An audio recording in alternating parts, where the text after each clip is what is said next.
Christmas Carol by Charles Dickens, being a ghost story of Christmas. Stave 1, Marley's Ghost. Marley was dead, to begin with. There's no doubt whatever about that. The register of his burial was signed by the clergyman, the clerk, the undertaker, and the chief mourner. Scrooge signed it, and Scrooge's name was good upon change for anything he chose to put his hand to. Old Marley was dead as a doornail.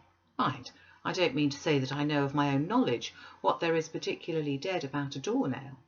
I might have been inclined myself to regard a coffin nail as the deadliest piece of ironmongery in the trade, but the wisdom of our ancestors is in the simile, and my unhallowed hands shall not disturb it. All the country's done for. You will therefore permit me to repeat, emphatically, that Marley was as dead as a doornail. Scrooge knew he was dead. Of course he did. How could it be otherwise?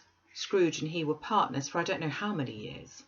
Scrooge was his sole executor, his sole administrator, his sole assign, his sole residuary legatee, his sole friend and sole mourner. And even Scrooge was not so dreadfully cut up by the sad event but that he was an excellent man of business on the very day of the funeral, and solemnized it with an undoubted bargain. The mention of Marley's funeral brings me back to the point I started from. There is no doubt that Marley was dead. This must be distinctly understood, or nothing wonderful can come of the story I'm going to relate. If he were not perfectly convinced that Hamlet's father died, if we were not perfectly convinced that Hamlet's father died before the play began, there would be nothing more remarkable in his taking a stroll at night in an easterly wind upon his own ramparts than there would be in any other middle-aged gentleman rashly turning out after dark in a breezy spot, say St. Paul's churchyard, for instance, literally to astonish his son's weak mind. Scrooge never painted out old Marley's name. There it stood, years afterward, above the warehouse door. Scrooge and Marley. The firm was known as Scrooge and Marley. Sometimes people new to the business called Scrooge Scrooge and sometimes Marley, but he answered to both names. It was all the same to him. Oh, but he was a tight-fisted hand at the grindstone, Scrooge, a squeezing, wrenching, grasping, scraping, clutching, covetous old sinner, hard and sharp as flint, from which no steel had ever struck out generous fire, secret and self-contained and solitary as an oyster.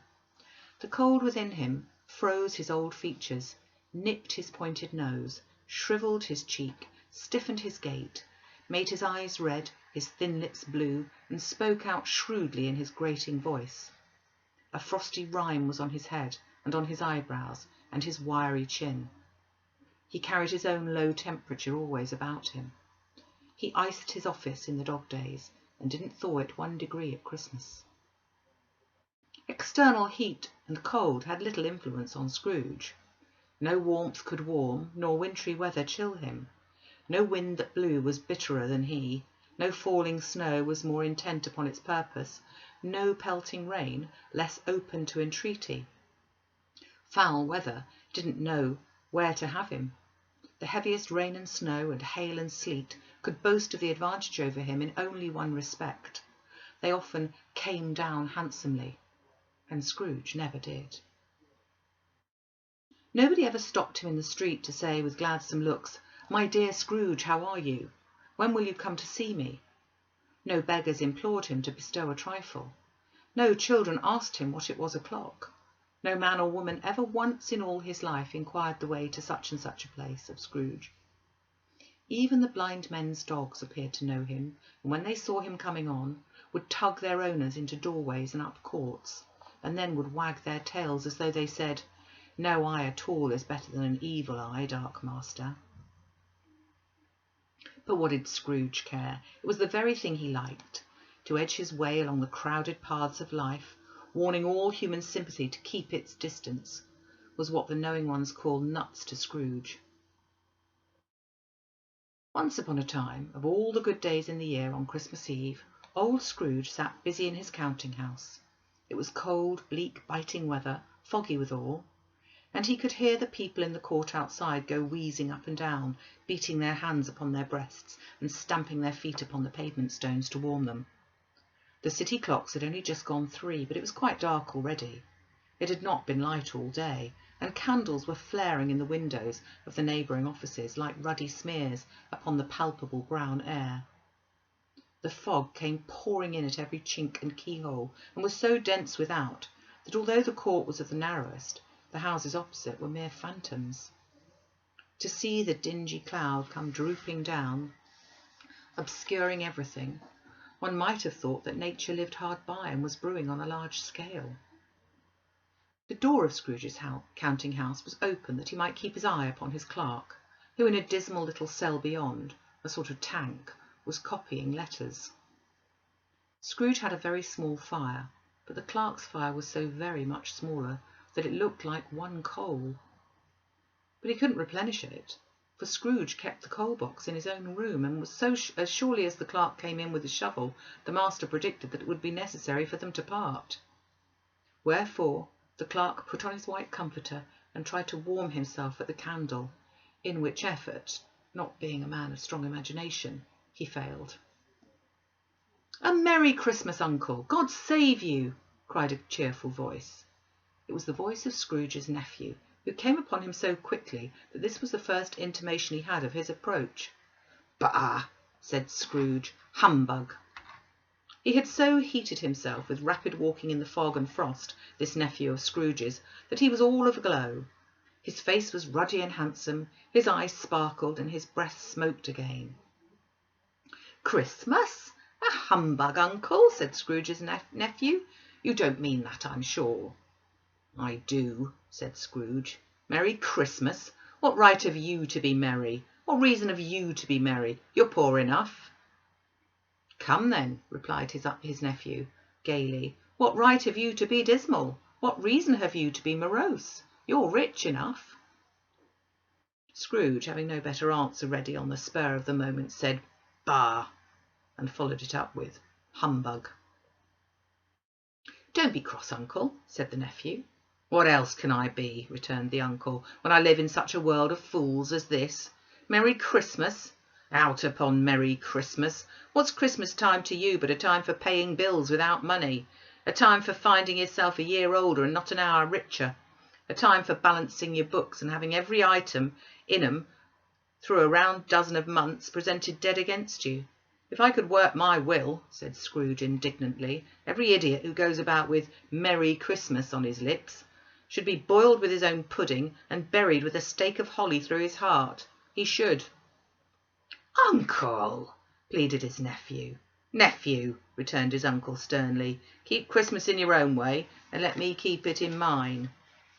"Keep it?" replied Scrooge's nephew. "But you don't keep it." "Let me leave it alone then," said Scrooge. "Much good may it do you. Much good it has ever done you." "There are many things from which I might have derived good, by which I've not profited, I dare say," returned the nephew, "Christmas among the rest. But I'm sure I've always thought of Christmas time, when it's come round, apart from the veneration due to its sacred name and origin, if anything belonging to it can be apart from that, as a good time, a kind, forgiving, charitable, pleasant time. The only time I know of in the long calendar of the year when men and women seem by one consent to open their shut-up hearts freely and to think of people below them as they really were, fellow passengers to the grave, and not another race of creatures bound on other journeys. And therefore, Uncle, though it has never put a scrap of gold or silver in my pocket, I believe it has done me good and will do me good, and I say, God bless it." The clerk in the tank involuntarily applauded. Becoming immediately sensible of the impropriety, he poked the fire and extinguished the last frail spark for ever. "Let me hear another sound from you," said Scrooge, "and you'll keep your Christmas by losing your situation. You're quite a powerful speaker, sir," he added, turning to his nephew. "I wonder you don't go into Parliament." "Don't be angry, Uncle. Come, dine with us tomorrow." Scrooge said that he would see him. Yes, indeed he did. He went the whole length of the expression and said that he would see him in that extremity first. "But why?" said Scrooge's nephew. "Why?" "Why did you get married?" said Scrooge. "Because I fell in love." "Because you fell in love," growled Scrooge, as if that were the only thing in the world more ridiculous than Merry Christmas. "Good afternoon." "Nay, uncle, but you never came to see me before that happened. Why give it as a reason for not coming now?" "Good afternoon," said Scrooge. "I want nothing from you. I ask nothing of you. Why cannot we be friends?" "Good afternoon," said Scrooge. "I'm sorry with all my heart to find you so resolute. We've never had any quarrel to which I've been a party, but I've made the trial in homage to Christmas, and I'll keep my Christmas humour to the last. So a Merry Christmas, uncle." "Good afternoon," said Scrooge, "and a Happy New Year." "Good afternoon," said Scrooge. His nephew left the room without an angry word, notwithstanding. He stopped at the outer door to bestow the greetings of the season on the clerk, who, cold as he was warmer than Scrooge, for he returned them cordially. "There's another fellow," muttered Scrooge, who overheard him. "My clerk, with 15 shillings a week and a wife and family, talking about a Merry Christmas. I'll retire to Bedlam." This lunatic, in letting Scrooge's nephew out, had let 2 other people in. They were portly gentlemen, pleasant to behold, and now stood, with their hats off, in Scrooge's office. They had books and papers in their hands, and bowed to him. "Scrooge and Marley's, I believe," said one of the gentlemen, referring to his list. "Have I the pleasure of addressing Mr. Scrooge or Mr. Marley?" "Mr. Marley has been dead these 7 years," Scrooge replied. "He died 7 years ago this very night." "We have no doubt his liberality is well represented by his surviving partner," said the gentleman, presenting his credentials. It certainly was, for they were 2 kindred spirits. At the ominous word liberality, Scrooge frowned and shook his head, and handed the credentials back. "At this festive time of the year, Mr. Scrooge," said the gentleman, taking up a pen, "it is more than usually desirable that we should make some slight provision for the poor and destitute, who suffer greatly at the present time. Many thousands are in want of common necessaries. Hundreds of thousands are in want of common comforts, sir."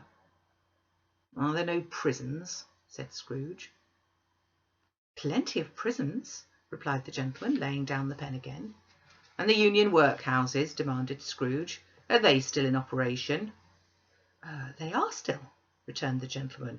"I wish I could say they were not." "The treadmill and the poor law are in full vigour, then?" said Scrooge. "Both very busy, sir." "Oh, I was afraid from what you said at first that something had occurred to stop them in their useful course," said Scrooge. "I'm very glad to hear it." "Under the impression that they scarcely furnish Christian cheer of mind or body to the multitude," returned the gentleman, "a few of us are endeavouring to raise a fund to buy the poor some meat and drink and means of warmth. We choose this time because it's a time of all others when want is keenly felt and abundance rejoices. What shall I put you down for?" "Nothing," said Scrooge. "You wish to be anonymous?" "I wish to be left alone," said Scrooge. "Since you ask me what I want, gentlemen, that is my answer. I don't make merry myself at Christmas, and I can't afford to make idle people merry. I help support the establishments I've mentioned. They cost enough, and those who are badly off must go there."